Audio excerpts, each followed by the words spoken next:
professeur yii gerte caaf. lan lay jariñ doomu aadama ci wér-gu-yaram. waaw sëñ Pape li muy jariñ bari na de. xam naa ne dañ koo ñàkkal fayda rek.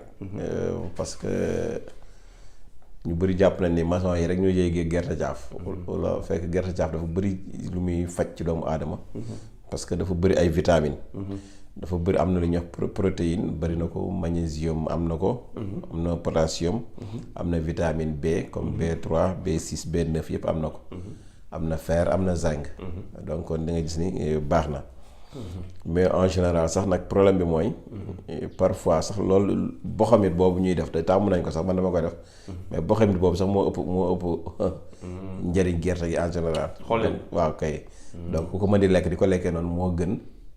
di ko boxam di ko sànni. waaw non boo ko mënee lekkaale moom moo gën moom. donc bu ko defee dafa lekk loo xamante ni baax na ci santé cerveau.